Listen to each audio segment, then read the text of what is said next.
What's going on, Imperials? It's Emperor Cubone here. Pokémon has had a lot of homes over the years. Not like Pokémon Home, but ways to experience the games across a plethora of handheld devices, and even an at-home console version at this point. If you include side games, there's even more devices. But even just through the core series, Pokémon has had a lot of different platforms.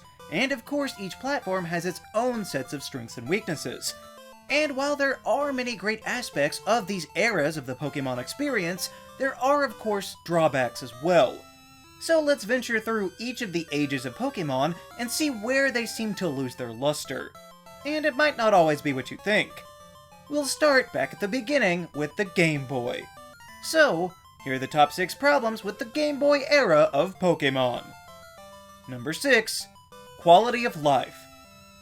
So just to be clear, we will be discussing the Game Boy and the Game Boy Color years, which will cover both Gens 1 and 2. I realize there are some differences, but it's about as significant as the differences in the DS and the DSi, which is to say, not enough to warrant its own topic. So, credit where credit is due, Generation 2 did add in a bunch of features that would become mainstays, like breeding and the day-night cycle, but even it can be rough at times. There is of course the obvious, such as saving when changing boxes in the PC. This alone makes me never want to catch more than the 6 Pokémon I'm going to use, because it's such a drain.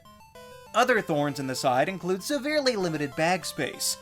I know that this is elsewhere besides the Game Boy, but it's so restrictive here that you'll be using up potions and TMs when you don't even want to all the time, just to find out that that thing on the floor isn't even worth it. And the only alternative is to try dealing with the horrendous PC again. I'm not even touching things like breaking TMs or the lack of color or any of that stuff, because that's all secondary to how the game actually functions. But with all of this circuitous spinning your wheels, it gets old pretty fast. Just the simple fact that you have to manually select HMs on your Pokémon to use them should tell you that they might not have known what they were doing from the very start and rushed in some of these later aspects. Number 5. The battle system. Pokémon battling is largely the same as it has always been since the beginning, in that you have turn-based attacks and you try and strategize with types to beat your opponent. I say largely the same because if a player that recently started with Pokémon tried to fight with these rules, they might have a hard time. First of all, there are some types missing, but that's not a huge deal. Gen 1 didn't even have items for you to hold in battle, but again, credit where it's due, Johto did add that. However, neither of these sets of games gave the Pokémon abilities, which is a fundamental cornerstone of battling, just the same as move selection or type advantage. If a kid who played Gen 7 goes back to play Gen 1, he's gonna be so confused as to why his Weezing keeps getting destroyed by ground types, when in the newer ones, it's immune to them. Abilities were also a great way for a Pokémon to distinguish itself from another one that might be quite similar, or it actually makes a gimmick work. Seriously, how was Wobbuffet even a thing before it could have an ability? All you need is one Toxic user and you're good. And even though it's not exclusive to the Game Boy entries, the physical special split is a long ways off, so a move's effectiveness was determined by its type, and not even all of them made sense. Who thought that ghosts, who are notoriously intangible, should be physical? And in Gen 1, it was even worse because there was only a single special stat. A Pokemon that was good back then might not be such a powerhouse now, and vice versa. So it can be hard to get a feel for the altered battle system when you try and use it in its worst form, which makes revisiting these games a lot more arduous for newcomers to deal with. Number 4. Glitches. Nobody likes their games to be buggy. Can you imagine paying for a pizza with some bites taken out of it? Now I realize that this problem is not exclusive to the Game Boy era, but it is far more prevalent. There are of course the classics like the whole missing no encounter, where sure, you can catch it, but you run the risk of corrupting your entire save file if you do. That's absurd. And what's even weirder is how many people knew about it. Was everyone out here just damaging their games for fun?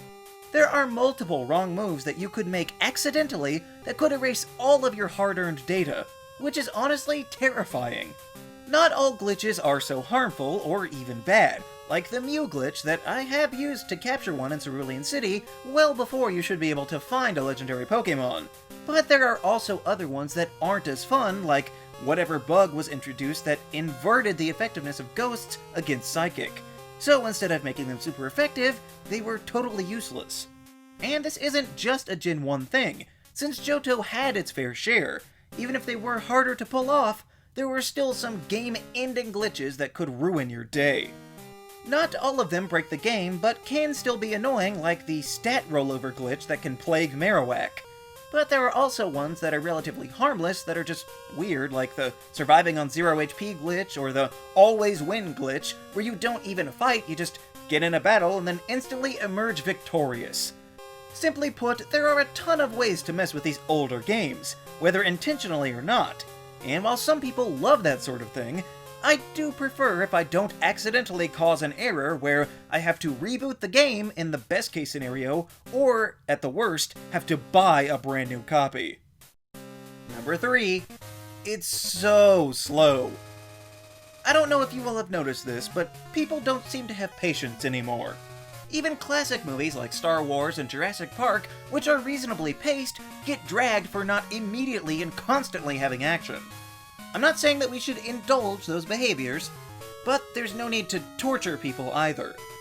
It seems like they intentionally took steps to ensure that you wouldn't go too fast in these games. There's already the sluggish PC that we've mentioned, the HM holdups, never mind the fact that you can't even run indoors. What's the point of running shoes if it doesn't work for half the game when trudging through Silphco and rocket hideouts and everything else? I think that's why they've largely scaled back on the number of indoor labyrinths per game. There is of course the possibility of digging your way out of that skyscraper, which is an insurance nightmare, but if you do, you'll have to make your way up yet again. And with the infuriating puzzles of warp panels and spin tiles, some players might just give up. There is the bike, but honestly that wasn't much faster in those days. Johto is not immune to this either, without the direct means to fly from one region to another. And all of this transferred over to the Virtual Console as well. I realize that those aren't meant to be a remaster or anything, but the only improvement they made was to interconnectivity. That being said, it is a great change, and of course you wouldn't have to actually use link cables anymore, but everything else in the game itself is just as clunky as the day it came out.